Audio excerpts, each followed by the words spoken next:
ਇਸ ਸਮੇਂ ਗਰਮੀ ਦੀ ਤਪਦੀ ਦੁਪਹਿਰ ਵਿੱਚ ਮੈਂ ਕੁਝ ਗਾਹਕਾਂ ਨੂੰ ਸਮਾਨ ਦੇ ਕੇ ਆਪਣੀ ਦੁਕਾਨ ਤੇ ਵਿਹਲਾ ਬੈਠਾ ਸੀ। ਇਸ ਸਮੇਂ ਬਹੁਤ ਘੱਟ ਗਾਹਕ ਆਉਂਦੇ ਸਨ, ਥੋੜੇ ਜਿਹੇ ਲੋਕ ਹੀ ਆ ਰਹੇ ਸਨ।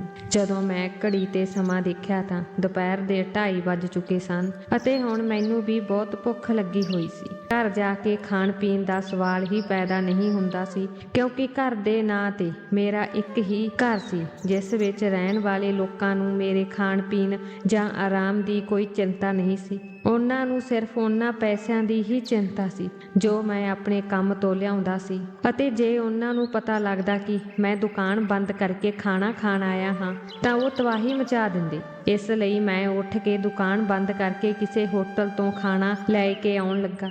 ਮੈਂ ਅਜੇ ਦੁਕਾਨ ਦਾ ਸ਼ਟਰ ਹੇਠਾਂ ਕੀਤਾ ਹੀ ਸੀ ਕਿ ਮੇਰੀ ਨਜ਼ਰ ਸਾਹਮਣੇ ਤੋਂ ਆ ਰਹੀ ਇੱਕ ਮਾਸੂਮ ਬੱਚੀ ਤੇ ਪਈ। ਉਹ ਮੇਰੇ ਵੱਲ ਵਧ ਰਹੀ ਸੀ। ਮੈਂ ਦੁਕਾਨ ਦੇ ਬਾਹਰ ਖੜ ਕੇ ਇਹ ਸੋਚਣ ਲੱਗਾ ਕਿ ਸ਼ਾਇਦ ਉਹ ਕੋਈ ਚੀਜ਼ ਜਾਂ ਹੋਰ ਸਮਾਨ ਲੈਣ ਆ ਰਹੀ ਹੈ। ਉਸ ਦੇ ਹੱਥ ਵਿੱਚ ਕੱਪੜੇ ਨਾਲ ਕੋਈ ਚੀਜ਼ ਢਕੀ ਹੋਈ ਸੀ, ਜੋ ਆਉਂਦਿਆਂ ਹੀ ਉਸ ਨੇ ਮੈਨੂੰ ਦੇ ਦਿੱਤੀ ਅਤੇ ਕਿਹਾ ਕਿ ਇਹ ਖਾਣਾ ਮੇਰੀ ਮਾਂ ਨੇ ਤੁਹਾਡੇ ਲਈ ਭੇਜਿਆ ਹੈ। ਮੈਂ ਹੈਰਾਨ ਸੀ ਕਿ ਮੈਂ ਦੁਕਾਨ ਤੋਂ ਖਾਣਾ ਲੈਣ ਜਾ ਰਿਹਾ ਸੀ ਅਤੇ ਹੁਣੇ ਹੀ ਕਿਸੇ ਨੇ ਮੇਰੇ ਲਈ ਖਾਣਾ ਵੀ ਭੇਜ ਦਿੱਤਾ। ਮੈਂ ਬੱਚੇ ਤੋਂ ਖਾਣਾ ਲੈ ਕੇ ਉਸ ਦਾ ਧੰਨਵਾਦ ਕੀਤਾ ਅਤੇ ਉਸ ਨੂੰ ਕਿਹਾ ਕਿ ਉਹ ਮੇਰੀ ਤਰਫੋਂ ਆਪਣੀ ਮਾਂ ਦਾ ਧੰਨਵਾਦ ਕਰੇ। ਮੈਂ ਦੁਕਾਨ ਤੇ ਬੈਠ ਕੇ ਖਾਣਾ ਸ਼ੁਰੂ ਕਰ ਦਿੱਤਾ। ਬਹੁਤ ਸਵਾਦਿਸ਼ਟ ਭੋਜਨ ਤਿਆਰ ਕੀਤਾ ਗਿਆ ਸੀ, ਕਿਸੇ ਨੇ ਵੱਡੇ ਦਿਲ ਨਾਲ ਬਣਾਇਆ ਸੀ। ਜਦੋਂ ਮੈਂ ਭੋਜਨ ਖਾ ਕੇ ਵਿਹਲਾ ਹੋਇਆ ਤਾਂ ਗਾਹਕ ਇੱਕ ਇੱਕ ਕਰਕੇ ਆਉਣ ਲੱਗੇ। ਮੈਂ ਆਪਣੇ ਕੰਮ ਵਿੱਚ ਰੁੱਝ ਗਿਆ। ਅਗਲੇ ਦਿਨ ਫਿਰ ਉਹੀ ਕੁੜੀ ਖਾਣਾ ਲੈ ਕੇ ਆਈ। ਉਸਨੇ ਕਿਹਾ, ਇਹ ਮੇਰੀ ਮਾਂ ਨੇ ਭੇਜਿਆ ਹੈ। ਹੁਣ ਇਹ ਸਿਲਸਿਲਾ ਹਰ ਰੋਜ਼ ਹੋਣ ਲੱਗਾ। ਹਰ ਰੋਜ਼ ਉਹ ਮੇਰੇ ਲਈ ਖਾਣਾ ਲੈ ਕੇ ਆਉਂਦੀ ਸੀ ਅਤੇ ਮੈਂ ਆਪਣੇ ਦਿਲ ਦੀ ਤਸੱਲੀ ਨਾਲ ਖਾਂਦਾ। ਇਹ ਇੱਕ ਹਫ਼ਤਾ ਇਸੇ ਤਰ੍ਹਾਂ ਬੀਤ ਗਿਆ ਸੀ। ਉਹ ਕੁੜੀ ਹਰ ਰੋਜ਼ ਮੇਰੇ ਲਈ ਖਾਣਾ ਲੈ ਕੇ ਆਉਂਦੀ ਸੀ, ਪਰ ਅੱਜ ਤੱਕ ਮੈਂ ਉਸ ਨੂੰ ਇਹ ਨਹੀਂ ਪੁੱਛਿਆ ਕਿ ਉਸ ਦੀ ਮਾਂ ਮੇਰੇ ਲਈ ਖਾਣਾ ਕਿਉਂ ਭੇਜਦੀ ਹੈ। ਪਰ ਅੱਜ ਇਹ ਸਵਾਲ ਮੇਰੇ ਮਨ ਵਿੱਚ ਆ ਗਿਆ ਸੀ ਅਤੇ ਫਿਰ ਦੁਪਹਿਰ ਨੂੰ ਉਸੇ ਸਮੇਂ ਜਦੋਂ ਉਹ ਕੁੜੀ ਖਾਣਾ ਲੈ ਕੇ ਮੇਰੀ ਦੁਕਾਨ ਵਿੱਚ ਆਈ ਤਾਂ ਮੈਂ ਉਸ ਦੇ ਸਿਰ ਤੇ ਹੱਥ ਰੱਖ ਕੇ ਪੁੱਛਿਆ, ਬੇਟਾ ਤੂੰ ਕੌਣ ਹੈ? ਤੇਰੀ ਮਾਂ ਮੇਰੇ ਲਈ ਹਰ ਰੋਜ਼ ਖਾਣਾ ਕਿਉਂ ਭੇਜਦੀ ਹੈ? ਕੁੜੀ ਨੇ ਜੋ ਕਿਹਾ ਉਹ ਮੇਰੇ ਲਈ ਬਹੁਤ ਹੈਰਾਨੀਜਨਕ ਅਤੇ ਪਰੇਸ਼ਾਨ ਕਰਨ ਵਾਲਾ ਸੀ। ਭਾਵ ਮੈਂ ਅਣਜਾਣੇ ਵਿੱਚ ਹਰ ਰੋਜ਼ ਕਿਸੇ ਹੋਰ ਦਾ ਭੋਜਨ ਖਾ ਰਿਹਾ ਸੀ, ਕਿਉਂਕਿ ਲੜਕੀ ਨੇ ਕਿਹਾ ਸੀ ਕਿ ਮੇਰੀ ਮਾਂ ਮੇਰੇ ਪਿਤਾ ਲਈ ਭੋਜਨ ਭੇਜਦੀ ਹੈ ਤੇ ਮੈਂ ਤੁਹਾਡੇ ਲਈ ਭੋਜਨ ਲੈ ਕੇ ਆ ਜਾਂਦੀ ਹਾਂ। ਇਹ ਸੁਣ ਕੇ ਮੈਂ ਹੈਰਾਨ ਰਹਿ ਗਈ। ਬੱਚੀ ਦੀ ਉਮਰ 5 ਜਾਂ 6 ਸਾਲ ਹੋਣੀ ਹੈ। ਉਹ ਬੇਕਸੂਰ ਅਤੇ ਨਾ ਸਮਝ ਸੀ, ਪਰ ਘੱਟੋ ਘੱਟ ਮੈਂ ਤਾਂ ਇੱਕ ਸਮਝਦਾਰ ਵਿਅਕਤੀ ਸੀ। ਮੈਂ ਕਿਸੇ ਹੋਰ ਦਾ ਭੋਜਨ ਕਿਵੇਂ ਲੈ ਸਕਦਾ ਸੀ ਅਤੇ ਬਿਨਾਂ ਪੁੱਛੇ ਖਾ ਸਕਦਾ ਸੀ, ਅਤੇ ਉਹ ਵੀ ਪਿਛਲੇ ਇੱਕ ਹਫ਼ਤੇ ਤੋਂ ਲਗਾਤਾਰ। ਕੁੜੀ ਦੀ ਗੱਲ ਸੁਣ ਕੇ ਮੇਰੀ ਸ਼ਰਮ ਦੀ ਕੋਈ ਹੱਦ ਨਾ ਰਹੀ। ਹੁਣ ਮੈਨੂੰ ਉਹਨਾਂ ਤੋਂ ਮਾਫ਼ੀ ਮੰਗਣੀ ਚਾਹੀਦੀ ਹੈ ਜਿਨ੍ਹਾਂ ਦਾ ਮੈਂ ਖਾਣਾ ਖਾਧਾ। ਮੈਂ ਬੱਚੇ ਦਾ ਹੱਥ ਫੜ ਕੇ ਉਸ ਨੂੰ ਦੁਕਾਨ ਤੋਂ ਬਾਹਰ ਲਿਆਂਦਾ ਅਤੇ ਗਲੀ ਵਿੱਚ ਖੜਾ ਕਰ ਦਿੱਤਾ। ਫਿਰ ਪੁੱਛਿਆ, ਬੇਟਾ ਇਸ ਬਾਜ਼ਾਰ ਵਿੱਚ ਤੇਰੇ ਪਿਤਾ ਦੀ ਦੁਕਾਨ ਕਿੱਥੇ ਹੈ? ਕਿਉਂਕਿ ਮੈਂ ਸੋਚਿਆ ਕਿ ਸ਼ਾਇਦ ਕੁੜੀ ਆਪਣੇ ਪਿਤਾ ਨੂੰ ਖਾਣਾ ਦੇਣ ਲਈ ਕਿਸੇ ਹੋਰ ਦੁਕਾਨ ਤੇ ਜਾ ਰਹੀ ਹੋਵੇਗੀ ਅਤੇ ਰਸਤਾ ਭੁੱਲ ਕੇ ਮੈਨੂੰ ਖਾਣਾ ਦੇ ਰਹੀ ਹੋਵੇਗੀ। ਪਰ ਕੁੜੀ ਨੇ ਕਿਹਾ ਕਿ ਮੇਰੇ ਪਿਤਾ ਦੀ ਦੁਕਾਨ ਇਸ ਬਾਜ਼ਾਰ ਵਿੱਚ ਕਿਤੇ ਨਹੀਂ ਹੈ। ਜਦੋਂ ਮੈਂ ਪੁੱਛਿਆ ਕਿ ਤੁਸੀਂ ਹੋਰ ਕਿਸ ਲਈ ਖਾਣਾ ਲਿਆਉਂਦੇ ਹੋ ਤਾਂ ਉਸ ਦਾ ਜਵਾਬ ਸੀ ਕਿ ਮੈਂ ਤੁਹਾਡੇ ਲਈ ਹੀ ਭੋਜਨ ਲਿਆਉਂਦੀ ਹਾਂ, ਅਤੇ ਮੇਰੀ ਮਾਂ ਕਹਿੰਦੀ ਹੈ ਕਿ ਜੇਕਰ ਤੂੰ ਚਾਹੁੰਦੀ ਹੈ ਕਿ ਤੇਰੇ ਪਿਤਾ ਜੀ ਢਿੱਡ ਭਰ ਕੇ ਖਾਣਾ ਖਾਣ ਤਾਂ ਤੂੰ ਇਹ ਭੋਜਨ ਉਹਨਾਂ ਲਈ ਲੈ ਕੇ ਜਾ। ਮੈਂ ਕੁੜੀ ਨੂੰ ਲੱਖ ਵਾਰ ਸਮਝਾਇਆ ਕਿ ਪੁੱਤ, ਮੈਂ ਤੇਰਾ ਪਾਪਾ ਨਹੀਂ ਹਾਂ। ਜੇਕਰ ਤੁਹਾਡੀ ਮਾਂ ਤੁਹਾਨੂੰ ਤੁਹਾਡੇ ਪਿਤਾ ਲਈ ਭੋਜਨ ਦਿੰਦੀ ਹੈ, ਤੁਸੀਂ ਉਹ ਖਾਣਾ ਉਹਨਾਂ ਨੂੰ ਦੇ ਕੇ ਆਓ। ਪਰ ਉਹ ਹਰ ਵਾਰ ਬੱਚੀ ਮੇਰੇ ਲਈ ਖਾਣਾ ਲਿਆਉਂਦੀ ਰਹਿੰਦੀ ਅਤੇ ਕਹਿੰਦੀ ਕਿ ਇਹ ਮੇਰੀ ਮਾਂ ਨੇ ਤੁਹਾਡੇ ਲਈ ਭੇਜਿਆ ਹੈ। ਹੁਣ ਮੈਂ ਬਹੁਤ ਪਰੇਸ਼ਾਨ ਸੀ, ਕਿਉਂਕਿ ਮੈਂ ਪਹਿਲਾਂ ਹੀ ਕਈ ਵਾਰ ਖਾਣਾ ਖਾ ਕੇ ਸ਼ਰਮਿੰਦਾ ਸੀ। ਇਸ ਲਈ ਅੱਜ ਜਦੋਂ ਲੜਕੀ ਖਾਣਾ ਦੇਣ ਆਈ ਤਾਂ ਮੈਂ ਫੈਸਲਾ ਕੀਤਾ ਸੀ ਕਿ ਮੈਂ ਇਸ ਲੜਕੀ ਦੇ ਘਰ ਜਾਵਾਂਗਾ ਅਤੇ ਪਤਾ ਕਰਾਂਗਾ ਕਿ ਇਸ ਦੀ ਮਾਂ ਕਿਸ ਲਈ ਖਾਣਾ ਭੇਜਦੀ ਹੈ, ਕਿਉਂਕਿ ਲੜਕੀ ਸ਼ਾਇਦ ਆਪਣਾ ਰਸਤਾ ਭੁੱਲ ਕੇ ਹਰ ਰੋਜ਼ ਮੇਰੀ ਦੁਕਾਨ ਤੇ ਖਾਣਾ ਲੈ ਕੇ ਆਉਂਦੀ ਸੀ। ਉਸ ਦੇ ਪਰਿਵਾਰਕ ਮੈਂਬਰਾਂ ਨੂੰ ਸ਼ਾਇਦ ਇਸ ਬਾਰੇ ਪਤਾ ਵੀ ਨਹੀਂ ਹੈ। ਉਹ 5 ਸਾਲ ਦੀ ਕੁੜੀ ਸੀ ਇਸ ਲਈ ਉਸ ਲਈ ਗਲਤੀ ਕਰਨਾ ਕੋਈ ਵੱਡੀ ਗੱਲ ਨਹੀਂ ਸੀ। ਇਸ ਵਾਰ ਜਦੋਂ ਮੈਂ ਖਾਣਾ ਲੈਣ ਤੋਂ ਇਨਕਾਰ ਕਰ ਦਿੱਤਾ ਤਾਂ ਲੜਕੀ ਅੱਖਾਂ ਵਿੱਚ ਹੰਝੂ ਲੈ ਕੇ ਖੜੀ ਰਹੀ ਅਤੇ ਕਿਹਾ, ਜਦੋਂ ਤੱਕ ਤੁਸੀਂ ਖਾਣਾ ਨਹੀਂ ਲੈਂਦੇ ਮੈਂ ਵਾਪਸ ਨਹੀਂ ਜਾਵਾਂਗੀ। ਮੈਂ ਉਸਦੇ ਹੱਥੋਂ ਖਾਣੇ ਦੀ ਪਲੇਟ ਲੈਣ ਲਈ ਮਜਬੂਰ ਹੋ ਗਿਆ, ਪਰ ਮੈਂ ਬਿਨਾਂ ਖਾਣਾ ਖਾਧੇ ਮੇਜ਼ ਤੇ ਰੱਖ ਦਿੱਤਾ। ਜਦੋਂ ਕੁੜੀ ਵਾਪਸ ਜਾਣ ਲੱਗੀ ਤਾਂ ਮੈਂ ਵੀ ਖਾਣੇ ਦੀ ਪਲੇਟ ਚੁੱਕ ਕੇ ਉਸਦੇ ਪਿੱਛੇ ਲੱਗ ਗਿਆ। ਜਦੋਂ ਕੁੜੀ ਨੇੜਲੇ ਘਰ ਵਿੱਚ ਦਾਖਲ ਹੋਈ ਤਾਂ ਮੈਂ ਵੀ ਮੁੱਖ ਦਰਵਾਜ਼ੇ ਦੀ ਘੰਟੀ ਵਜਾਈ ਅਤੇ ਕਿਸੇ ਦੇ ਬਾਹਰ ਆਉਣ ਦੀ ਉਡੀਕ ਕਰਨ ਲੱਗਾ ਅਤੇ ਥੋੜੀ ਦੇਰ ਬਾਅਦ ਇੱਕ 25-26 ਸਾਲਾਂ ਦੀ ਸੋਹਣੀ ਕੁੜੀ ਦਰਵਾਜ਼ੇ ਤੇ ਆਈ ਅਤੇ ਮੈਂ ਉਸ ਨੂੰ ਕਿਹਾ ਕਿ ਤੁਹਾਡੀ ਲੜਕੀ ਕਿਸੇ ਗਲਤਫਹਿਮੀ ਕਾਰਨ ਹਰ ਰੋਜ਼ ਮੇਰੀ ਦੁਕਾਨ ਤੇ ਮੇਰੇ ਲਈ ਖਾਣਾ ਪਹੁੰਚਾਉਂਦੀ ਹੈ। ਬੇਸ਼ੱਕ ਉਹ ਆਪਣੇ ਪਿਤਾ ਲਈ ਖਾਣਾ ਲੈ ਜਾਂਦੀ ਹੈ, ਪਰ ਉਹ ਗਲਤੀ ਨਾਲ ਉਹ ਮੈਨੂੰ ਮੇਰੀ ਦੁਕਾਨ ਤੇ ਦਿੰਦੀ ਹੈ ਅਤੇ ਵਾਪਸ ਚਲੀ ਜਾਂਦੀ ਹੈ। ਮੈਂ ਬੱਚੀ ਨੂੰ ਕਈ ਵਾਰ ਕਿਹਾ ਕਿ ਤੁਸੀਂ ਗਲਤ ਜਗ੍ਹਾ ਤੇ ਖਾਣਾ ਦਿੰਦੇ ਹੋ, ਪਰ ਉਹ ਖਾਣਾ ਰੱਖਣ ਦੀ ਜਿੱਦ ਕਰਦੀ ਹੈ। ਮੈਂ ਕੁੜੀ ਨੂੰ ਕਿਹਾ ਕਿ ਤੁਹਾਡੇ ਪਾਪਾ ਦੀ ਦੁਕਾਨ ਕਿੱਥੇ ਹੈ, ਮੈਂ ਉਹਨਾਂ ਨੂੰ ਭੋਜਨ ਪਹੁੰਚਾ ਦਿੰਦਾ ਹਾਂ। ਉਹ ਕੁੜੀ ਚੁੱਪਚਾਪ ਖੜੀ ਮੇਰੀ ਗੱਲ ਸੁਣਦੀ ਰਹਿੰਦੀ ਹੈ ਤੇ ਮੈਂ ਬੋਲ ਕੇ ਚੁੱਪ ਹੋ ਜਾਂਦਾ ਹਾਂ ਤਾਂ ਉਸ ਦੀ ਮਾਂ ਬੋਲੀ, ਅਨਿਆਇਆ ਦਾ ਪਿਤਾ ਇਸ ਦੁਨੀਆ ਵਿੱਚ ਨਹੀਂ ਹੈ, ਉਹ ਮਰ ਗਿਆ ਹੈ। ਨੇੜੇ ਕੋਈ ਮੰਦਿਰ ਵੀ ਨਹੀਂ ਹੈ ਜਿੱਥੇ ਮੈਂ ਆਪਣੀ ਧੀ ਤੋਂ ਉਹ ਭੋਜਨ ਕਿਸੇ ਗਰੀਬ ਵਿਅਕਤੀ ਨੂੰ ਦਾਨ ਕਰਵਾ ਸਕਦੀ ਤਾਂ ਜੋ ਮੇਰੀ ਧੀ ਦੇ ਪਿਤਾ ਦੀ ਆਤਮਾ ਨੂੰ ਸ਼ਾਂਤੀ ਮਿਲੇ। ਮੈਂ ਉਹ ਭੋਜਨ ਕਿਸੇ ਲੋੜਵੰਦ ਨੂੰ ਦੇਣਾ ਚਾਹੁੰਦੀ ਹਾਂ। ਮੈਂ ਕਾਫੀ ਸਮੇਂ ਤੋਂ ਦੇਖ ਰਿਹਾ ਸੀ ਕਿ ਤੁਸੀਂ ਹੋਟਲਾਂ ਦਾ ਖਾਣਾ ਖਾਂਦੇ ਹੋ ਤਾਂ ਮੈਂ ਸੋਚਿਆ ਕਿ ਕਿਉਂ ਨਾ ਤੁਹਾਨੂੰ ਘਰ ਦਾ ਖਾਣਾ ਦਿੱਤਾ ਜਾਵੇ, ਤੁਹਾਡਾ ਵੀ ਭਲਾ ਹੋਵੇਗਾ ਤੇ ਮੇਰੀ ਧੀ ਦਾ ਦਿਲ ਵੀ ਖੁਸ਼ ਹੋ ਜਾਵੇਗਾ, ਕਿਉਂਕਿ ਅਨਿਆਤ ਵੀ ਨਾ ਸਮਝ ਹੈ। ਜਦੋਂ ਵੀ ਅਸੀਂ ਖਾਣਾ ਖਾਣ ਬੈਠਦੇ ਹਾਂ ਤਾਂ ਉਹ ਜ਼ਰੂਰ ਆਖਦੀ ਹੈ, ਮੰਮੀ ਅਸੀਂ ਤਾਂ ਖਾ ਰਹੇ ਹਾਂ ਪਰ ਪਾਪਾ ਕਿੱਥੇ ਖਾਣਗੇ। ਬਸ ਉਸ ਦਾ ਦਿਲ ਰੱਖਣ ਲਈ ਅਤੇ ਆਪਣੇ ਪਤੀ ਦੀ ਆਤਮਾ ਦੀ ਸ਼ਾਂਤੀ ਲਈ ਮੈਂ ਉਹ ਭੋਜਨ ਤੁਹਾਡੇ ਤੱਕ ਪਹੁੰਚਾ ਦਿੰਦੀ।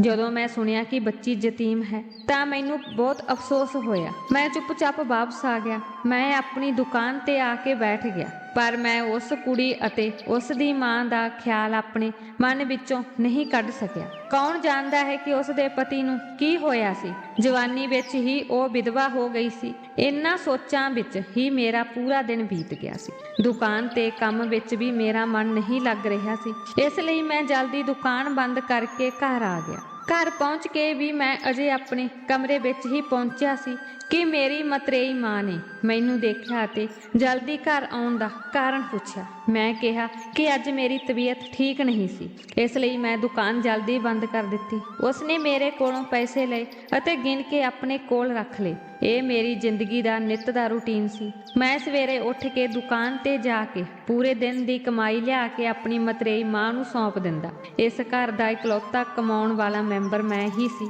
ਮੇਰੇ ਪਿਤਾ ਜੀ ਅਧਰੰਗ ਨਾਲ ਪੀੜਤ ਸਨ, ਜੋ ਮੰਜੇ ਤੇ ਪਏ ਸਨ। ਉਹਨਾਂ ਨੇ ਦੁਕਾਨ ਉਸ ਸਮੇਂ ਖੋਲੀ ਸੀ ਜਦੋਂ ਉਹ ਠੀਕ ਠਾਕ ਸਨ, ਜੋ ਹੁਣ ਸਾਡੇ ਪਰਿਵਾਰ ਦੀ ਰੋਜੀ ਰੋਟੀ ਦਾ ਸਾਧਨ ਸੀ। ਪਾਪਾ ਨੂੰ ਅਚਾਨਕ ਅਧਰੰਗ ਹੋ ਗਿਆ ਸੀ, ਇਸ ਲਈ ਅਜਿਹੀ ਸਥਿਤੀ ਵਿੱਚ ਦੁਕਾਨ ਬੰਦ ਕਰਨ ਦਾ ਮਤਲਬ ਭੁੱਖ ਨਾਲ ਮਰਨਾ ਸੀ। ਮੈਂ ਉਸ ਸਮੇਂ ਨਾਬਾਲਗ ਸੀ, ਫਿਰ ਵੀ ਮੇਰੀ ਮਤਰੇਈ ਮਾਂ ਦੇ ਕਹਿਣ ਤੇ ਪੜ੍ਹਾਈ ਛੱਡ ਕੇ ਮੈਂ ਦੁਕਾਨ ਸੰਭਾਲ ਲਈ ਅਤੇ ਉਦੋਂ ਤੋਂ ਲੈ ਕੇ ਹੁਣ ਤੱਕ ਦੁਕਾਨ ਤੇ ਹੀ ਕੰਮ ਕਰਦਾ ਸੀ। ਘਰ ਤੋਂ ਦੁਕਾਨ ਅਤੇ ਦੁਕਾਨ ਤੋਂ ਘਰ ਵਾਪਸ ਆਉਣਾ, ਮੇਰਾ ਜੀਵਨ ਇਸ ਤਰ੍ਹਾਂ ਚੱਲ ਰਿਹਾ ਸੀ। ਮੈਂ 15 ਸਾਲਾਂ ਦੀ ਉਮਰ ਤੋਂ ਦੁਕਾਨ ਦੀ ਦੇਖ ਰੇਖ ਕਰ ਰਿਹਾ ਸੀ। ਅੱਜ ਮੈਂ 25 ਸਾਲਾਂ ਦਾ ਹੋ ਗਿਆ ਸੀ ਅਤੇ ਇੰਨੇ ਲੰਬੇ ਸਮੇਂ ਵਿੱਚ ਮੈਂ ਇੱਕ ਦਿਨ ਲਈ ਵੀ ਛੁੱਟੀ ਨਹੀਂ ਲਈ ਸੀ ਅਤੇ ਨਾ ਹੀ ਕਿਤੇ ਹੋਰ ਜਾਣ ਬਾਰੇ ਸੋਚਿਆ ਸੀ। ਮੈਂ ਇਸ ਤਰੀਕੇ ਨਾਲ ਪੈਸਾ ਕਮਾਉਣਾ ਆਪਣੀ ਜ਼ਿੰਦਗੀ ਦਾ ਉਦੇਸ਼ ਬਣਾ ਲਿਆ ਸੀ। ਇਸ ਤੋਂ ਇਲਾਵਾ ਮੈਨੂੰ ਜ਼ਿੰਦਗੀ ਦੇ ਕਿਸੇ ਵੀ ਸੁੱਖ ਦੁੱਖ ਨਾਲ ਕੋਈ ਸਰੋਕਾਰ ਨਹੀਂ ਸੀ। ਮੈਨੂੰ ਆਪਣੇ ਕਿਸੇ ਰਿਸ਼ਤੇ ਦਾ ਕੋਈ ਗਿਆਨ ਨਹੀਂ ਸੀ। ਮੈਂ ਕਦੋਂ ਅਨਾਥ ਬਣਿਆ ਮੈਨੂੰ ਇਹ ਵੀ ਨਹੀਂ ਪਤਾ ਸੀ, ਕਿਉਂਕਿ ਮੈਨੂੰ ਆਪਣੀ ਮਾਂ ਦਾ ਚਿਹਰਾ ਵੀ ਯਾਦ ਨਹੀਂ ਸੀ। ਮੈਂ ਹਮੇਸ਼ਾ ਆਪਣੀ ਮਤਰੇਈ ਮਾਂ ਤੋਂ ਸੁਣਿਆ ਸੀ ਕਿ ਮੈਂ ਉਸਦਾ ਮਤਰੇਆ ਪੁੱਤਰ ਹਾਂ। ਮੇਰੇ ਤੋਂ ਇਲਾਵਾ ਪਿਤਾ ਜੀ ਦਾ ਇੱਕ ਹੋਰ ਬੱਚਾ ਸੀ, ਉਹ ਮੇਰੀ ਮਤਰੇਈ ਭੈਣ ਸੀ। ਉਹ ਸ਼ਹਿਰ ਦੇ ਇੱਕ ਚੰਗੇ ਕਾਲਜ ਵਿੱਚ ਪੜ੍ਹਦੀ ਸੀ। ਕਈ ਵਾਰ ਜਦੋਂ ਉਹ ਘਰ ਆਉਂਦੀ ਹੈ ਤਾਂ ਉਹ ਮੇਰੇ ਨਾਲ ਸਿੱਧੇ ਮੂੰਹ ਗੱਲ ਵੀ ਨਹੀਂ ਕਰਦੀ। ਮੈਂ ਸਵੇਰੇ ਬਿਨਾਂ ਕੁਝ ਖਾਧੇ ਘਰੋਂ ਨਿਕਲ ਜਾਂਦਾ ਸੀ ਅਤੇ ਰਾਤ ਨੂੰ ਦੁਕਾਨ ਬੰਦ ਕਰਕੇ ਦੇਰ ਨਾਲ ਵਾਪਸ ਆਉਂਦਾ ਸੀ ਅਤੇ ਫਿਰ ਵੀ ਘਰ ਵਿੱਚ ਮੇਰੇ ਲਈ ਖਾਣ ਲਈ ਕੁਝ ਵੀ ਨਹੀਂ ਹੁੰਦਾ ਸੀ। ਮਤਰੇਈ ਮਾਂ ਜੋ ਵੀ ਖਾਣਾ ਬਣਾਉਂਦੀ ਸੀ ਉਹ ਖੁਦ ਖਾਂਦੀ ਸੀ ਅਤੇ ਪਿਤਾ ਜੀ ਨੂੰ ਖਵਾਉਂਦੀ ਸੀ। ਮੇਰੇ ਲਈ ਇਹ ਕਾਫੀ ਸੀ ਕਿ ਉਹ ਮੇਰੇ ਪਿਤਾ ਦੀ ਦੇਖਭਾਲ ਕਰ ਰਹੀ ਸੀ, ਨਹੀਂ ਤਾਂ ਉਹ ਉਸ ਨੂੰ ਆਪਣੇ ਤੇ ਬੋਝ ਹੀ ਸਮਝਦੀ। ਇਹ ਮੇਰੇ ਪਿਤਾ ਦੀ ਖਾਤਰ ਸੀ ਕਿ ਮੈਂ ਇਸ ਘਰ ਦਾ ਖਰਚਾ ਚੁੱਕ ਰਿਹਾ ਸੀ, ਜਿਸ ਵਿੱਚ ਮੇਰੀ ਮਤਰੇਈ ਮਾਂ ਅਤੇ ਭੈਣ ਵੀ ਰਹਿੰਦੀਆਂ ਸਨ। ਹਰ ਰੋਜ਼ ਮੈਂ 5000 ਰੁਪਏ ਲੈ ਕੇ ਆਪਣੀ ਮਤਰੇਈ ਮਾਂ ਨੂੰ ਦੇ ਦਿੰਦਾ, ਪਰ ਫਿਰ ਵੀ ਉਹ ਸੋਚਦੇ ਸਨ ਕਿ ਮੈਂ ਉਹਨਾਂ ਲੋਕਾਂ ਲਈ ਕੀ ਕੀਤਾ ਹੈ। ਪਾਪਾ ਉਹਨਾਂ ਦੇ ਕਮਰੇ ਵਿੱਚ ਰਹਿੰਦੇ ਸਨ। ਮੈਂ ਉਹਨਾਂ ਨੂੰ ਉਹਨਾਂ ਦੀ ਪਤਨੀ ਦੀ ਇਜਾਜ਼ਤ ਨਾਲ ਹੀ ਮਿਲਦਾ ਸੀ। ਜੇ ਉਹ ਚਾਹੁੰਦੀ ਤਾਂ ਮੈਨੂੰ ਪਾਪਾ ਦੇ ਕਮਰੇ ਵਿੱਚ ਜਾਣ ਦਿੰਦੀ, ਜੇ ਉਹ ਨਾ ਚਾਹੁੰਦੀ ਤਾਂ ਮੈਂ ਹਫ਼ਤਾ ਆਪਣੇ ਪਿਤਾ ਦਾ ਚਿਹਰਾ ਵੀ ਨਹੀਂ ਦੇਖਦਾ। ਬਚਪਨ ਤੋਂ ਹੀ ਮੈਨੂੰ ਉਸ ਤੋਂ ਕੋਈ ਸਵਾਲ ਪੁੱਛਣ ਦੀ ਆਦਤ ਨਹੀਂ ਸੀ ਅਤੇ ਇਹ ਆਦਤ ਮੇਰੇ ਪਿਤਾ ਜੀ ਨੇ ਹੀ ਪਾਈ ਸੀ। ਮੇਰੀ ਮਤਰੇਈ ਮਾਂ ਮੇਰੇ ਪਿਤਾ ਜੀ ਨੂੰ ਬਹੁਤ ਪਿਆਰ ਕਰਦੀ ਸੀ ਅਤੇ ਇਸੇ ਕਰਕੇ ਮੇਰੇ ਵਿੱਚ ਉਹਨਾਂ ਦੇ ਸਾਹਮਣੇ ਬੋਲਣ ਦੀ ਹਿੰਮਤ ਨਹੀਂ ਸੀ। ਆਪਣੀ ਮਤਰੇਈ ਮਾਂ ਵੱਲ ਦੇਖ ਕੇ ਮੈਨੂੰ ਉਸ ਕੁੜੀ ਦਾ ਖਿਆਲ ਆਇਆ ਜੋ ਆਪਣੇ ਪਤੀ ਦੀ ਮੌਤ ਤੋਂ ਬਾਅਦ ਵੀ ਉਸ ਦੀ ਆਤਮਾ ਦੀ ਸ਼ਾਂਤੀ ਲਈ ਗਰੀਬ ਲੋਕਾਂ ਨੂੰ ਰੋਟੀ ਖਵਾਉਂਦੀ ਸੀ। ਅਤੇ ਇੱਥੇ ਮੇਰੇ ਪਿਤਾ ਜੀ ਜਿਉਂਦੇ ਜੀ ਵੀ ਇੱਕ ਰੋਟੀ ਲਈ ਤਰਸਦੇ ਸੀ। ਉਹ ਔਰਤ ਆਪਣੇ ਪਤੀ ਲਈ ਕਿੰਨੀ ਵਫਾਦਾਰ ਸੀ, ਜੋ ਆਪਣੇ ਪਤੀ ਦੇ ਹਿੱਸੇ ਦਾ ਭੋਜਨ ਇੱਕ ਛੋਟੀ ਬੱਚੀ ਦੇ ਹੱਥਾਂ ਰਾਹੀਂ ਮੇਰੇ ਲਈ ਭੇਜਦੀ ਸੀ। ਕਾਸ਼ ਮੇਰੀ ਮਾਂ ਦੀ ਮੌਤ ਤੋਂ ਬਾਅਦ ਮੇਰੇ ਪਿਤਾ ਨੂੰ ਵੀ ਅਜੀ ਵਫਾਦਾਰ ਪਤਨੀ ਮਿਲ ਜਾਂਦੀ ਤਾਂ ਅੱਜ ਇਸ ਘਰ ਵਿੱਚ ਪੈਸੇ ਤੋਂ ਇਲਾਵਾ ਇਨਸਾਨ ਦਾ ਵੀ ਕੁਝ ਮਹੱਤਵ ਹੁੰਦਾ। ਮੈਂ ਰਾਤ ਤੱਕ ਇਹਨਾਂ ਸਾਰੀਆਂ ਗੱਲਾਂ ਬਾਰੇ ਸੋਚਦਾ ਰਿਹਾ। ਅਗਲੇ ਦਿਨ ਰੂਟੀਨ ਅਨੁਸਾਰ ਮੈਂ ਕਮਰਾ ਛੱਡ ਕੇ ਦੁਕਾਨ ਵੱਲ ਜਾਣ ਲੱਗਾ ਤਾਂ ਮੇਰੀ ਮਤਰੇਈ ਮਾਂ ਨੇ ਸਾਹਮਣੇ ਤੋਂ ਆ ਕੇ ਮੈਨੂੰ ਕਿਹਾ ਕਿ ਅੱਜ ਕੱਲ ਤੇਰਾ ਦੁਕਾਨ ਤੇ ਕੰਮ ਕਰਨ ਦਾ ਦਿਲ ਨਹੀਂ ਕਰਦਾ, ਇਸ ਲਈ ਤੂੰ ਦੁਕਾਨ ਜਲਦੀ ਬੰਦ ਕਰਨ ਲੱਗ ਪਿਆ ਹੈ। ਭਾਵੇਂ ਤੈਨੂੰ ਪਤਾ ਹੈ ਕਿ ਤੇਰੇ ਤੋਂ ਇਲਾਵਾ ਕੋਈ ਹੋਰ ਕਮਾਉਣ ਵਾਲਾ ਨਹੀਂ ਹੈ ਤੇ ਤੁਸੀਂ ਹੀ ਇੱਕ ਆਦਮੀ ਹੋ ਅਤੇ ਸਾਨੂੰ ਜੋ ਵੀ ਚਾਹੀਦਾ ਹੈ ਲਿਆਉਣਾ ਤੁਹਾਡੀ ਜ਼ਿੰਮੇਵਾਰੀ ਹੈ। ਤੇਰੇ ਪਿਤਾ ਨੇ ਇਹ ਬੋਝ ਤੇਰੇ ਮੋਢਿਆਂ ਤੇ ਪਾਇਆ ਹੈ, ਨਹੀਂ ਤਾਂ ਮੈਂ ਤੁਹਾਡੇ ਕੋਲੋਂ 1 ਰੁਪਇਆ ਵੀ ਨਹੀਂ ਮੰਗਦੀ। ਮੈਂ ਉਸ ਨਾਲ ਕਿਸੇ ਵੀ ਗੱਲ ਬਾਰੇ ਬਹੁਤੀ ਬਹਿਸ ਨਹੀਂ ਕੀਤੀ, ਇਸ ਲਈ ਮੈਂ ਸਿਰ ਹਿਲਾ ਕੇ ਕਿਹਾ ਕਿ ਮੈਂ ਤੁਹਾਨੂੰ ਭਵਿੱਖ ਵਿੱਚ ਕੁਝ ਹੋਰ ਪੈਸੇ ਦੇਣ ਦੀ ਕੋਸ਼ਿਸ਼ ਕਰਾਂਗਾ। ਫਿਰ ਉਸਨੇ ਕਿਹਾ ਕਿ ਅਗਲੇ ਹਫ਼ਤੇ ਮੇਰੀ ਬੇਟੀ ਪੜ੍ਹਾਈ ਪੂਰੀ ਕਰਕੇ ਵਾਪਸ ਆ ਰਹੀ ਹੈ ਅਤੇ ਜਿਵੇਂ ਹੀ ਉਹ ਵਾਪਸ ਆਵੇਗੀ ਮੈਂ ਉਸ ਲਈ ਰਿਸ਼ਤਾ ਲੱਭਣਾ ਸ਼ੁਰੂ ਕਰ ਦੇਵਾਂਗੀ। ਉਸ ਦੇ ਵਿਆਹ ਲਈ ਵੀ ਤੁਹਾਨੂੰ ਕੁਝ ਕਰਨਾ ਪਵੇਗਾ। ਆਖਰ ਉਹ ਤੁਹਾਡੀ ਭੈਣ ਹੈ ਅਤੇ ਇਹ ਤੁਹਾਡੀ ਜ਼ਿੰਮੇਵਾਰੀ ਹੈ। ਮੇਰੀ ਇੱਛਾ ਹੈ ਕਿ ਰਿਸ਼ਤਾ ਪੱਕੇ ਹੋਣ ਤੋਂ ਪਹਿਲਾਂ ਮੈਂ ਉਸ ਲਈ ਕੁਝ ਦਾਜ ਇਕੱਠਾ ਕਰ ਲਵਾਂ। ਤੁਸੀਂ ਪੈਸੇ ਦਾ ਇੰਤਜ਼ਾਮ ਕਰ ਸਕਦੇ ਹੋ ਤਾਂ ਕੁਝ ਲੱਖ ਦਾ ਇੰਤਜ਼ਾਮ ਕਰ ਦਿਓ। ਮੇਰੇ ਕੋਲ ਉਸ ਦੀ ਗੱਲ ਦਾ ਕੋਈ ਜਵਾਬ ਨਹੀਂ ਸੀ ਕਿਉਂਕਿ ਮੈਂ ਕੁਝ ਲੱਖ ਇਕੱਠੇ ਨਹੀਂ ਕਰ ਸਕਦਾ ਸੀ। ਇਸ ਲਈ ਮੈਂ ਚੁੱਪਚਾਪ ਘਰੋਂ ਬਾਹਰ ਆ ਕੇ ਦੁਕਾਨ ਤੇ ਬੈਠਾ ਸੋਚਦਾ ਰਿਹਾ ਕਿ ਮੇਰੀ ਭੈਣ ਮੇਰੇ ਤੋਂ 6 ਸਾਲ ਛੋਟੀ ਹੈ। ਮੇਰੀ ਮਤਰੇਈ ਮਾਂ ਨੇ ਉਸ ਦੇ ਵਿਆਹ ਬਾਰੇ ਸੋਚ ਲਿਆ, ਪਰ ਮੇਰੀ ਮਾਂ ਨੇ ਕਦੇ ਮੇਰੇ ਵਿਆਹ ਦੀ ਗੱਲ ਵੀ ਨਹੀਂ ਕੀਤੀ ਸੀ। ਅੱਜ ਦੁਕਾਨ ਤੇ ਕਾਫੀ ਭੀੜ ਸੀ ਕਿਉਂਕਿ ਤਿਉਹਾਰਾਂ ਦਾ ਸੀਜ਼ਨ ਚੱਲ ਰਿਹਾ ਸੀ ਅਤੇ ਮੇਰੀ ਕੱਪੜੇ ਦੀ ਦੁਕਾਨ ਸੀ। ਲੋਕਾਂ ਨੂੰ ਸਮਾਨ ਦਿੰਦੇ ਸਮੇਂ ਮੈਨੂੰ ਪਤਾ ਹੀ ਨਹੀਂ ਲੱਗਾ ਕਿ ਉਹ ਪਿਆਰੀ ਬੱਚੀ ਕਦੋਂ ਮੇਰੇ ਲਈ ਖਾਣਾ ਲੈ ਕੇ ਆਈ ਅਤੇ ਉਹ ਇੰਨੇ ਲੰਬੇ ਸਮੇਂ ਤੋਂ ਮੇਰੇ ਫ੍ਰੀ ਹੋਣ ਦੀ ਉਡੀਕ ਕਰ ਰਹੀ ਸੀ। ਫਿਰ ਅਚਾਨਕ ਮੈਂ ਉਸ ਨੂੰ ਦੇਖਿਆ ਅਤੇ ਮੈਂ ਹੈਰਾਨ ਰਹਿ ਗਿਆ। ਮੈਂ ਉਸ ਨੂੰ ਪੁੱਛਿਆ ਕਿ ਉਹ ਕਦੋਂ ਆਈ ਸੀ ਤਾਂ ਉਸਨੇ ਦੱਸਿਆ ਕਿ ਮੈਨੂੰ ਅੱਧਾ ਘੰਟਾ ਹੋ ਗਿਆ। ਮੈਂ ਉਸ ਵੱਲ ਧਿਆਨ ਨਹੀਂ ਦਿੱਤਾ। ਮੈਨੂੰ ਇਸ ਗੱਲ ਤੇ ਸ਼ਰਮ ਮਹਿਸੂਸ ਹੋਈ ਅਤੇ ਫਿਰ ਖਾਣਾ ਲੈ ਕੇ ਦੁਕਾਨ ਦਾ ਸ਼ਟਰ ਹੇਠਾਂ ਖਿੱਚ ਲਿਆ, ਨਹੀਂ ਤਾਂ ਲੋਕ ਮੈਨੂੰ ਖਾਣਾ ਨਹੀਂ ਖਾਣ ਦਿੰਦੇ। ਖਾਣਾ ਖਾਣ ਤੋਂ ਬਾਅਦ ਮੈਂ ਦੁਬਾਰਾ ਕੰਮ ਕਰਨਾ ਸ਼ੁਰੂ ਕਰ ਦਿੱਤਾ। ਸ਼ਾਮ ਨੂੰ ਜਦੋਂ ਦੁਕਾਨ ਤੇ ਭੀੜ ਥੋੜੀ ਘਟ ਗਈ ਤਾਂ ਮੈਂ ਵਿਹਲਾ ਹੋ ਕੇ ਦੁਕਾਨ ਤੇ ਬੈਠਾ ਸੀ ਤੇ ਫਿਰ ਮੇਰੀ ਨਜ਼ਰ ਬਾਹਰ ਗਲੀ 'ਚ ਗਈ ਅਤੇ ਅਨਿਆਇਆ ਦੀ ਮਾਂ ਅਨਿਆਇਆ ਨੂੰ ਆਪਣੀ ਗੋਦ 'ਚ ਲੈ ਕੇ ਤੇਜ਼ ਕਦਮਾਂ ਨਾਲ ਕਿਤੇ ਜਾ ਰਹੀ ਸੀ। ਉਸ ਦੀ ਗੋਦੀ ਵਿੱਚ ਬੈਠੀ ਬੱਚੀ ਨੂੰ ਦੇਖ ਕੇ ਮੈਨੂੰ ਤਕਲੀਫ ਹੋਈ। ਮੈਂ ਤੁਰੰਤ ਆਪਣੀ ਦੁਕਾਨ ਤੋਂ ਬਾਹਰ ਆ ਕੇ ਉਸ ਨੂੰ ਰੋਕਿਆ ਅਤੇ ਪੁੱਛਿਆ ਕੀ ਗੱਲ ਹੈ। ਲੜਕੀ ਨੇ ਦੱਸਿਆ ਕਿ ਉਸ ਦੀ ਲੜਕੀ ਬੁਖਾਰ ਕਾਰਨ ਬੇਹੋਸ਼ ਹੋ ਗਈ ਹੈ ਅਤੇ ਉਹ ਉਸ ਨੂੰ ਹਸਪਤਾਲ ਲੈ ਕੇ ਜਾ ਰਹੀ ਹੈ। ਮੈਂ ਨਜ਼ਦੀਕੀ ਦੋਸਤ ਤੋਂ ਮੋਟਰਸਾਈਕਲ ਉਧਾਰ ਲਿਆ ਅਤੇ ਨਿਆਇਆ ਅਤੇ ਉਸ ਦੀ ਮਾਂ ਨੂੰ ਬੈਠਣ ਲਈ ਕਿਹਾ। 10 ਮਿੰਟ ਦੇ ਅੰਦਰ ਅਸੀਂ ਹਸਪਤਾਲ ਪਹੁੰਚ ਗਏ, ਜਿੱਥੇ ਅਨਿਆਇਆ ਦਾ ਇਲਾਜ ਤੁਰੰਤ ਸ਼ੁਰੂ ਹੋ ਗਿਆ ਅਤੇ ਕੁਝ ਹੀ ਸਮੇਂ ਵਿੱਚ ਉਸ ਦਾ ਬੁਖਾਰ ਵੀ ਉਤਰ ਗਿਆ। ਉਸ ਦੀ ਮਾਂ ਲਗਾਤਾਰ ਰੋ ਰਹੀ ਸੀ ਅਤੇ ਰੱਬ ਅੱਗੇ ਅਰਦਾਸ ਕਰ ਰਹੀ ਸੀ ਕਿ ਉਸਨੇ ਮੇਰਾ ਧੰਨਵਾਦ ਵੀ ਕੀਤਾ। ਇਸ ਲਈ ਮੈਂ ਕਿਹਾ ਕਿ ਇਹ ਮੇਰਾ ਫਰਜ਼ ਹੈ ਅਤੇ ਉਸ ਨੂੰ ਸ਼ਰਮਿੰਦਾ ਹੋਣ ਤੋਂ ਇਨਕਾਰ ਕਰ ਦਿੱਤਾ। ਫਿਰ ਉਸ ਨੇ ਦੋਵਾਂ ਨੂੰ ਮੋਟਰਸਾਈਕਲ ਤੇ ਘਰ ਛੱਡ ਦਿੱਤਾ। ਅਨਿਆਇਆ ਦੀ ਮਾਂ ਨੇ ਮੈਨੂੰ ਅੰਦਰ ਆ ਕੇ ਚਾਹ ਪੀਣ ਦੀ ਪੇਸ਼ਕਸ਼ ਕੀਤੀ, ਪਰ ਮੈਂ ਕਿਹਾ ਹੁਣ ਨਹੀਂ, ਤੁਸੀਂ ਕੁੜੀ ਦਾ ਧਿਆਨ ਰੱਖੋ, ਮੈਂ ਕਿਸੇ ਹੋਰ ਸਮੇਂ ਚਾਹ ਪੀ ਲਵਾਂਗਾ। ਜਦੋਂ ਮੈਂ ਉੱਥੋਂ ਘਰ ਆਇਆ ਤਾਂ ਮੇਰੇ ਘਰ ਵੀ ਐਮਰਜੈਂਸੀ ਵਾਲੀ ਸਥਿਤੀ ਬਣੀ ਹੋਈ ਸੀ। ਮੇਰੀ ਮਤਰੇਈ ਮਾਂ ਨੇ ਪੁੱਛਿਆ, ਤੁਸੀਂ ਕਿੱਥੇ ਗਏ ਸੀ? ਮੈਂ ਮੁੰਡੇ ਨੂੰ ਦੁਕਾਨ ਤੇ ਭੇਜਿਆ, ਪਰ ਦੁਕਾਨ ਬੰਦ ਸੀ। ਤੁਹਾਡੇ ਪਿਤਾ ਜੀ ਦੀ ਸਿਹਤ ਅਚਾਨਕ ਵਿਗੜ ਗਈ, ਅੰਦਰ ਡਾਕਟਰ ਮੌਜੂਦ ਹੈ। ਮੈਂ ਤੁਰੰਤ ਪਾਪਾ ਵੱਲ ਭੱਜਿਆ, ਪਰ ਡਾਕਟਰ ਨੇ ਮੈਨੂੰ ਦੱਸਿਆ ਕਿ ਪਾਪਾ ਕੁਝ ਪਲਾਂ ਦੇ ਮਹਿਮਾਨ ਹਨ। ਉਸ ਨੂੰ ਅਧਰੰਗ ਦਾ ਇੱਕ ਹੋਰ ਗੰਭੀਰ ਦੌਰਾ ਪਿਆ ਹੈ। ਰਾਤ ਨੂੰ ਪਿਤਾ ਜੀ ਮੈਨੂੰ ਇਸ ਦੁਨੀਆ ਵਿੱਚ ਇਕੱਲਾ ਛੱਡ ਗਏ ਸਨ। ਪਿਤਾ ਜੀ ਦੇ ਅੰਤਿਮ ਸੰਸਕਾਰ ਤੋਂ ਵਿਹਲੇ ਹੋ ਕੇ ਮੈਂ ਕੁਝ ਦਿਨ ਘਰ ਹੀ ਰਿਹਾ। ਹੁਣ ਮੈਨੂੰ ਦੁਕਾਨ ਖੋਲ੍ਹਣ ਅਤੇ ਕੰਮ ਕਰਨ ਦੀ ਕੋਈ ਇੱਛਾ ਨਹੀਂ ਸੀ। ਮੈਂ ਆਪਣੇ ਪਿਤਾ ਦੀ ਮੌਤ ਦਾ ਇੰਨਾ ਦੁੱਖ ਮਹਿਸੂਸ ਕੀਤਾ ਕਿ ਮੈਂ ਆਪਣੇ ਦਿਲ ਤੋਂ ਬੋਝ ਨਹੀਂ ਚੁੱਕ ਸਕਿਆ। ਮੇਰੀ ਮਤਰੇਈ ਭੈਣ ਵੀ ਕਾਲਜ ਛੱਡ ਕੇ ਘਰ ਆ ਗਈ ਸੀ। ਮਤਰੇਈ ਮਾਂ ਹਰ ਸਮੇਂ ਮੇਰੇ ਕੋਲੋਂ ਪੈਸੇ ਮੰਗਦੀ ਰਹਿੰਦੀ ਸੀ ਅਤੇ ਕਦੇ ਮੈਨੂੰ ਘਰ ਦੀ ਬਣੀ ਚਾਹ ਨਹੀਂ ਦਿੱਤੀ ਸੀ। ਇੱਕ ਹਫ਼ਤਾ ਮੇਰਾ ਘਰ ਹੀ ਬੀਤਿਆ ਸੀ। ਉਸ ਤੋਂ ਬਾਅਦ ਮੇਰੀ ਮਤਰੇਈ ਭੈਣ ਦੇ ਰਿਸ਼ਤੇ ਆਉਣ ਲੱਗੇ। ਉਸਦੀ ਮਾਂ ਨੇ ਉਸਦੇ ਲਈ ਇੱਕ ਮੁੰਡਾ ਵੀ ਚੁਣ ਲਿਆ ਸੀ। ਮੇਰੀ ਭੈਣ ਦਾ ਵਿਆਹ ਕਰਵਾਉਣ ਦਾ ਫੈਸਲਾ ਮੇਰੇ ਪਿਤਾ ਦੀ ਮੌਤ ਦੇ ਦੂਜੇ ਹਫ਼ਤੇ ਲਿਆ ਗਿਆ ਸੀ। ਮੇਰੀ ਮਾਂ ਨੇ ਵਿਆਹ ਲਈ ਮੇਰੇ ਤੋਂ ਵੱਡੀ ਰਕਮ ਦੀ ਮੰਗ ਕੀਤੀ, ਪਰ ਮੈਂ ਇਹ ਰਕਮ ਕਿੱਥੋਂ ਲਿਆਉਂਦਾ? ਇਸੇ ਲਈ ਅਸੀਂ ਇੱਕ ਦੂਜੇ ਦੀ ਸਲਾਹ ਨਾਲ ਦੁਕਾਨ ਵੇਚ ਦਿੱਤੀ ਅਤੇ ਮਿਲੇ ਪੈਸਿਆਂ ਨਾਲ ਮੇਰੀ ਭੈਣ ਦਾ ਵਿਆਹ ਕਰਵਾਇਆ। ਮੇਰੀ ਭੈਣ ਦਾ ਵਿਆਹ ਕਿਸੇ ਹੋਰ ਸ਼ਹਿਰ ਵਿੱਚ ਹੋ ਗਿਆ। ਵਿਆਹ ਤੋਂ ਬਾਅਦ ਮੇਰੀ ਭੈਣ ਨੇ ਆਪਣੀ ਮਾਂ ਨੂੰ ਆਪਣੇ ਘਰ ਬੁਲਾ ਲਿਆ। ਮੈਂ ਘਰ ਵਿੱਚ ਇਕੱਲਾ ਰਹਿ ਗਿਆ ਸੀ। ਕੁਝ ਦਿਨ ਹੀ ਹੋਏ ਸਨ ਜਦੋਂ ਕੁਝ ਲੋਕ ਘਰ ਖਾਲੀ ਕਰਨ ਆਏ ਤਾਂ ਮੈਨੂੰ ਪਤਾ ਲੱਗਾ ਦੁਕਾਨ ਦੇ ਨਾਲ ਨਾਲ ਉਸ ਨੇ ਮਕਾਨ ਵੀ ਵੇਚ ਦਿੱਤਾ ਸੀ ਅਤੇ ਧੋਖੇ ਨਾਲ ਦੁਕਾਨ ਦੇ ਨਾਲ ਨਾਲ ਮਕਾਨ ਤੇ ਦਸਤਾਵੇਜ਼ ਤੇ ਵੀ ਮੇਰੇ ਦਸਤਕ ਲੈ ਲਏ ਸਨ। ਹੁਣ ਮੇਰੇ ਕੋਲ ਘਰ ਖਾਲੀ ਕਰਨ ਤੋਂ ਇਲਾਵਾ ਕੋਈ ਚਾਰਾ ਨਹੀਂ ਸੀ। ਮੈਂ ਘਰ ਅਤੇ ਦੁਕਾਨ ਦੋਵੇਂ ਗਵਾ ਚੁੱਕਾ ਸੀ। ਮੈਨੂੰ ਦੁਕਾਨ ਵੀ ਬੰਦ ਕਰਨੀ ਪਈ। 2 ਮਹੀਨੇ ਬੀਤ ਚੁੱਕੇ ਸਨ। ਇੱਕ ਦਿਨ ਜਦੋਂ ਮੈਂ ਮਜ਼ਦੂਰਾਂ ਤੋਂ ਦੁਕਾਨ ਦਾ ਸਮਾਨ ਬਾਹਰ ਕਢਵਾ ਰਿਹਾ ਸੀ ਤਾਂ ਬੱਚੀ ਮੇਰੇ ਕੋਲ ਆ ਕੇ ਬੋਲੀ, ਅੰਕਲ ਜੀ ਤੁਸੀਂ ਕਿੱਥੇ ਸੀ? ਮੈਂ ਰੋਜ਼ ਖਾਣਾ ਲੈ ਕੇ ਆਉਂਦੀ ਸੀ, ਪਰ ਤੁਹਾਡੀ ਦੁਕਾਨ ਬੰਦ ਦੇਖ ਕੇ ਮੈਂ ਵਾਪਸ ਚਲੀ ਜਾਂਦੀ ਸੀ। ਮੈਂ ਅਨਿਆਇਆ ਨੂੰ ਪਿਆਰ ਕੀਤਾ ਅਤੇ ਉਸ ਨੂੰ ਕਿਹਾ ਕਿ ਇਹ ਦੁਕਾਨ ਹੁਣ ਮੇਰੀ ਨਹੀਂ ਹੈ ਅਤੇ ਨਾ ਹੀ ਇੱਥੇ ਮੇਰਾ ਘਰ ਹੈ। ਮੈਂ ਕਿਤੇ ਹੋਰ ਜਾਵਾਂਗਾ। ਹੁਣ ਤੁਸੀਂ ਮੇਰੇ ਲਈ ਖਾਣਾ ਨਾ ਲਿਆਇਓ। ਉਸ ਕੁੜੀ ਦੀਆਂ ਅੱਖਾਂ ਤੁਰੰਤ ਹੰਝੂਆਂ ਨਾਲ ਭਰ ਗਈਆਂ ਅਤੇ ਫਿਰ ਉਹ ਵਾਪਸ ਚਲੀ ਗਈ। ਥੋੜੀ ਦੇਰ ਬਾਅਦ ਉਹ ਮੁੜ ਆਈ ਤੇ ਕਿਹਾ ਕਿ ਮੰਮੀ ਕਹਿ ਰਹੀ ਹੈ ਕਿ ਤੁਸੀਂ ਉਸ ਦਿਨ ਚਾਹ ਪੀਣ ਦਾ ਵਾਅਦਾ ਕੀਤਾ ਸੀ, ਪਰ ਤੁਸੀਂ ਨਹੀਂ ਆਏ। ਮੈਂ ਸੋਚਿਆ ਕਿ ਜਾਣ ਤੋਂ ਪਹਿਲਾਂ ਇਹ ਵਾਅਦਾ ਵੀ ਪੂਰਾ ਕਰਾਂਗਾ ਅਤੇ ਚਾਹ ਪੀਣ ਉਸ ਦੇ ਘਰ ਚਲਾ ਗਿਆ। ਜਦੋਂ ਮੈਂ ਗਿਆ ਤਾਂ ਅਨਿਆਇਆ ਦੀ ਮਾਂ ਮੇਰੇ ਲਈ ਚਾਹ ਬਣਾਉਣ ਲਈ ਰਸੋਈ ਵਿੱਚ ਗਈ ਹੋਈ ਸੀ।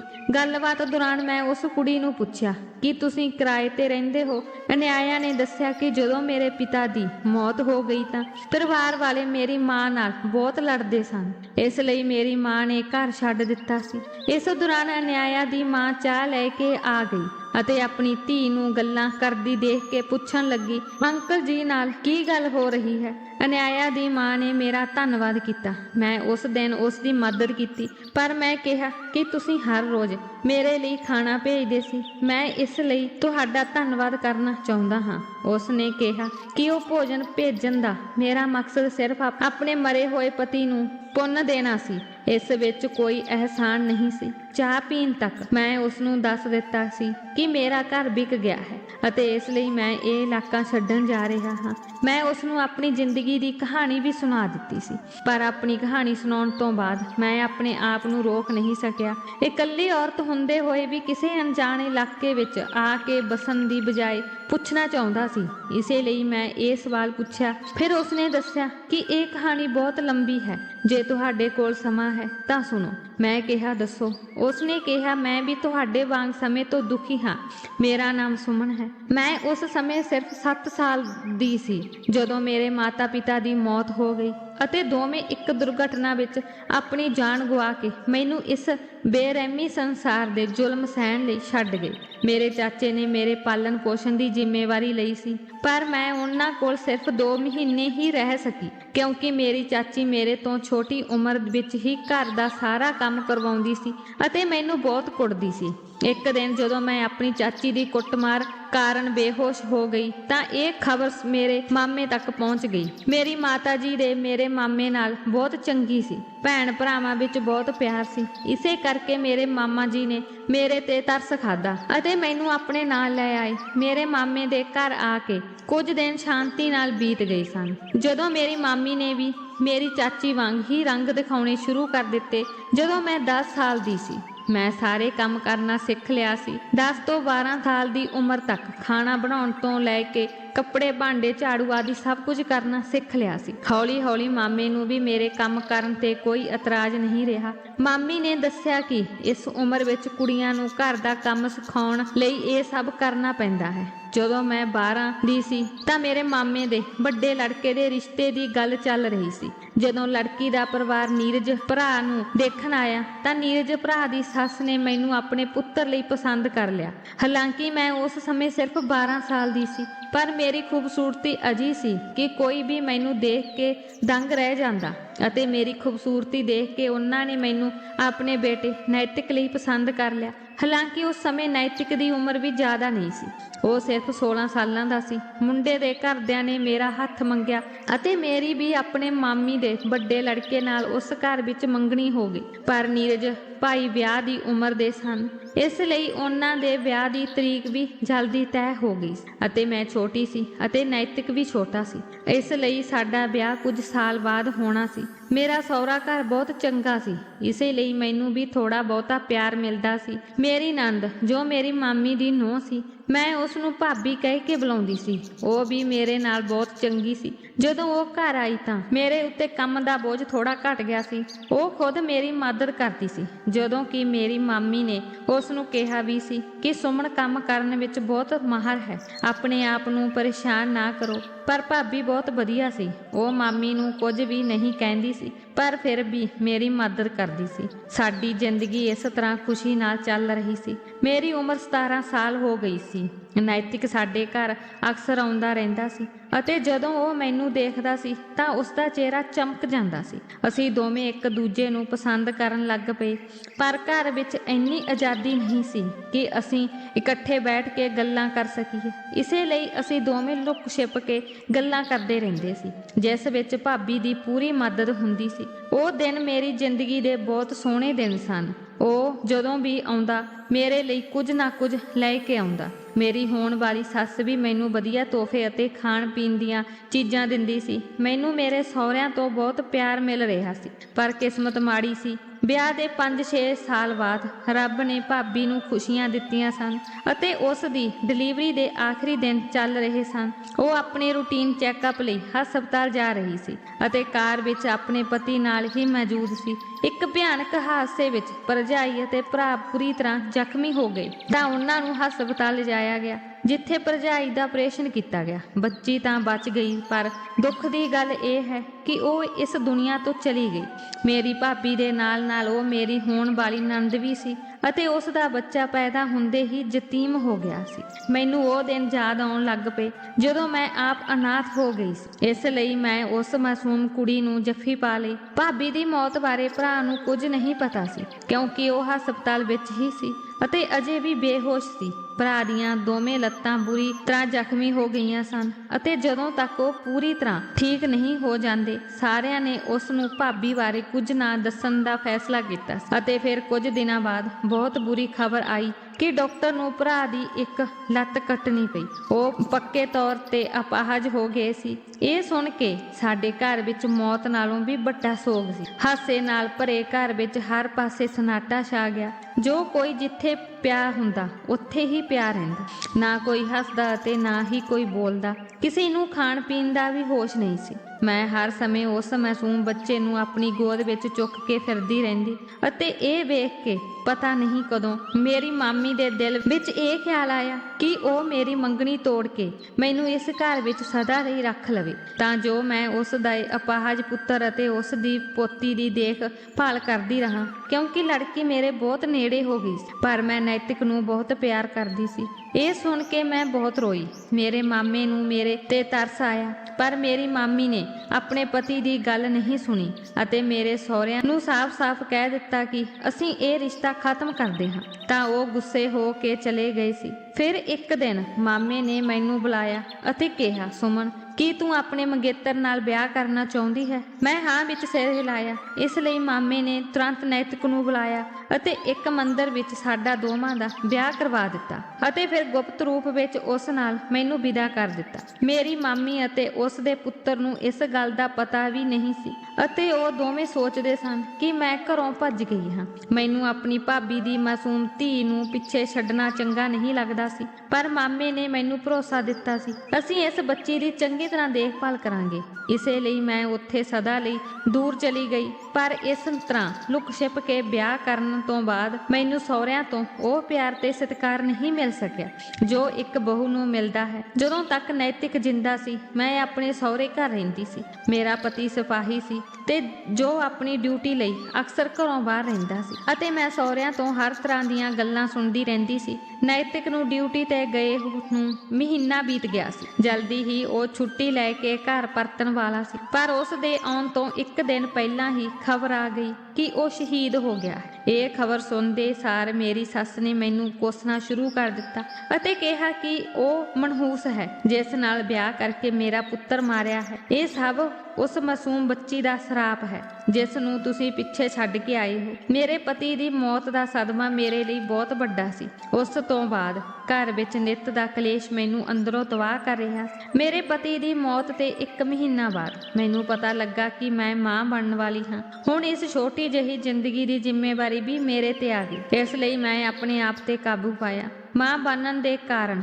ਮੇਰੇ ਸਹੁਰਿਆਂ ਨੇ ਬੜੀ ਮੁਸ਼ਕਲ ਨਾਲ ਮੈਨੂੰ ਆਪਣੇ ਘਰ ਰੱਖਿਆ, ਪਰ ਜਿਵੇਂ ਹੀ ਮੈਂ ਬੇਟੀ ਨੂੰ ਜਨਮ ਦਿੱਤਾ ਤਾਂ ਕੋਈ ਮੈਨੂੰ ਘਰ ਰੱਖਣ ਲਈ ਤਿਆਰ ਨਹੀਂ ਸੀ। ਪਰ ਫਿਰ ਵੀ ਮੈਂ ਆਪਣੀ ਜ਼ਿੰਦਗੀ ਦੇ 4 ਸਾਲ ਉੱਥੇ ਜਾਨਵਰਾਂ ਵਾਂਗ ਗੁਜ਼ਾਰ ਦਿੱਤੇ ਸਨ। ਪਰ ਜਦੋਂ ਮੈਂ ਹੋਰ ਬਰਦਾਸ਼ਤ ਨਾ ਕਰ ਸਕੀ ਤਾਂ ਮੈਨੂੰ ਘਰ ਛੱਡਣ ਲਈ ਮਜਬੂਰ ਹੋਣਾ ਪਿਆ ਅਤੇ ਫਿਰ ਮੈਂ ਆਪਣੇ ਮਾਮੇ ਦੇ ਘਰ ਵਾਪਸ ਚਲੀ ਗਈ। ਪਰ ਇਹ ਸੁਣ ਕੇ ਬਹੁਤ ਦੁੱਖ ਹੋਇਆ ਕਿ ਮੇਰੇ ਮਾਮਾ ਜੀ ਵੀ ਇਸ ਜਹਾਨ ਤੋਂ ਚਲੇ ਗਏ ਹਨ ਅਤੇ ਮੇਰੀ ਮਾਮੀ ਨੇ ਆਪਣੇ ਲੜਕੇ ਦਾ ਵਿਆਹ ਇੱਕ ਵਿਧਵਾ ਔਰਤ ਨਾਲ ਕਰਵਾ ਦਿੱਤਾ ਸੀ। ਪਰ ਉਸ ਔਰਤ ਨੇ ਮੇਰੀ ਮਾਮੀ ਅਤੇ ਆਪਣੇ ਅਪਾਹਜ ਪਤੀ ਨੂੰ ਵੀ ਘਰੋਂ ਕੱਢ ਦਿੱਤਾ ਸੀ। ਉਹ ਆਪਣੇ ਪਤੀ ਤੇ ਉਸ ਦੀ ਧੀ ਨੂੰ ਬਹੁਤ ਤੰਗ ਕਰਦੀ ਸੀ। ਮੈਂ ਬੇਵਸ ਤੇ ਲਾਚਾਰ ਸੀ। ਮੈਂ ਕਿਸੇ ਦੀ ਮਦਦ ਕਿਵੇਂ ਕਰ ਸਕਦੀ ਸੀ? ਇਸ ਲਈ ਮੈਂ ਮੂੰਹ ਨੀਵਾਂ ਕਰਕੇ ਉੱਥੋਂ ਉਤਰ ਆਈ। ਇੱਥੋਂ ਮੈਂ ਇਸ ਇਲਾਕੇ ਵਿੱਚ ਕਿਰਾਏ ਤੇ ਮਕਾਨ ਲੈ ਲਿਆ ਅਤੇ ਆਪਣੇ ਪਤੀ ਵੱਲੋਂ ਮਿਲਣ ਵਾਲੀ ਪੈਨਸ਼ਨ ਤੇ ਗੁਜ਼ਾਰਾ ਕਰਨ ਲੱਗੀ। ਮੈਨੂੰ ਉਸ ਔਰਤ ਦੀ ਕਹਾਣੀ ਸੁਣ ਕੇ ਬਹੁਤ ਦੁੱਖ ਹੋਇਆ।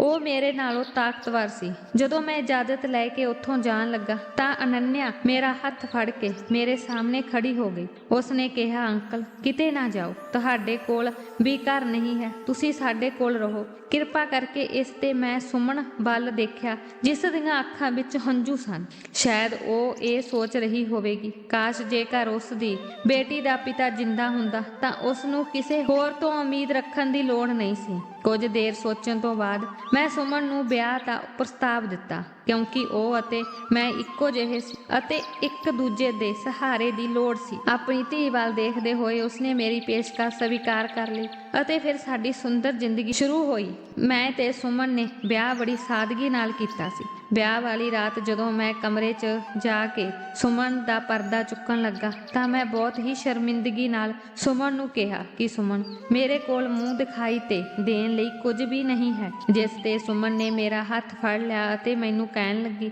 ਕਿ ਮੈਨੂੰ ਕੁਝ ਨਹੀਂ ਚਾਹੀਦਾ, ਬਸ ਮੇਰੀ ਇੱਕ ਗੱਲ ਮੰਨ ਲਓ।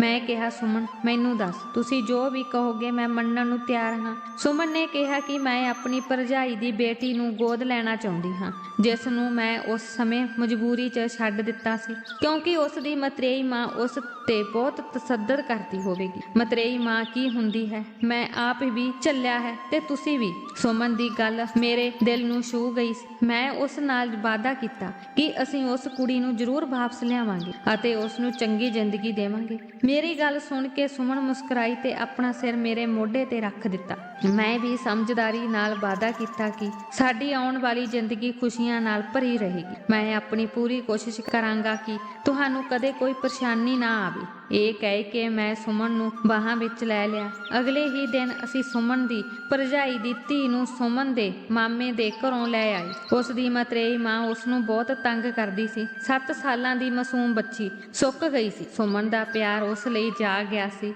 ਅਤੇ ਉਸਨੇ ਉਸ ਨੂੰ ਆਪਣੀ ਗੋਦ ਵਿੱਚ ਲੈ ਲਿਆ ਅਸੀਂ ਕਾਨੂੰਨੀ ਤੌਰ ਤੇ ਪੀਹੂ ਨੂੰ ਗੋਦ ਲੈ ਲਿਆ ਸੀ ਅਤੇ ਹੁਣ ਸਾਡੇ ਪਰਿਵਾਰ ਵਿੱਚ ਕਿਸੇ ਚੀਜ਼ ਦੀ ਕਮੀ ਨਹੀਂ ਸੀ। ਮੈਂ ਵੀ ਇੱਕ ਕਿਰਾਏ ਦੀ ਦੁਕਾਨ ਲੈ ਕੇ ਆਪਣਾ ਸਾਰਾ ਸਮਾਨ ਭਰ ਕੇ ਦੁਬਾਰਾ ਦੁਕਾਨ ਚਲਾਉਣੀ ਸ਼ੁਰੂ ਕਰ ਦਿੱਤੀ ਅਤੇ ਅਗਲੇ ਹੀ ਸਾਲ ਰੱਬ ਨੇ ਸਾਡੀਆਂ ਖੁਸ਼ੀਆਂ ਵਧਾ ਦਿੱਤੀਆਂ। ਜਦੋਂ ਸੁਮਨ ਨੇ ਸੋਹਣੇ ਪੁੱਤਰ ਨੂੰ ਜਨਮ ਦਿੱਤਾ ਤਾਂ ਮੇਰੀਆਂ ਅੱਖਾਂ ਖੁਸ਼ੀ ਦੇ ਹੰਝੂਆਂ ਨਾਲ ਭਰ ਆਈਆਂ। ਰੱਬ ਨੇ ਸਾਨੂੰ ਇੰਨਾ ਪਿਆਰਾ ਪਰਿਵਾਰ ਦਿੱਤਾ ਹੈ ਕਿ ਰੱਬ ਦਾ ਪੂਰਾ ਧੰਨਵਾਦ ਨਹੀਂ ਕਰ ਸਕਦੇ। ਸੋ ਦੋਸਤੋ, ਅੱਜ ਸਾਡੀ ਇਹ ਕਹਾਣੀ ਸੀ। ਤੁਹਾਨੂੰ ਇਹ ਕਿੱਦਾਂ ਲੱਗੀ ਦੱਸੋ। ਜੇ ਵਧੀਆ ਲੱਗੀ ਤਾਂ ਲਾਈਕ ਕਰੋ। ਰੋਜ਼ ਨਵੀਂ ਕਹਾਣੀ ਸੁਣਨ ਲਈ ਸਾਡੇ ਚੈਨਲ ਨੂੰ ਸਬਸਕ੍ਰਾਈਬ ਕਰੋ। ਕਹਾਣੀ ਨੂੰ ਅੰਤ ਤੱਕ ਸੁਣਨ ਲਈ ਤੁਹਾਡਾ ਬਹੁਤ ਬਹੁਤ ਧੰਨਵਾਦ।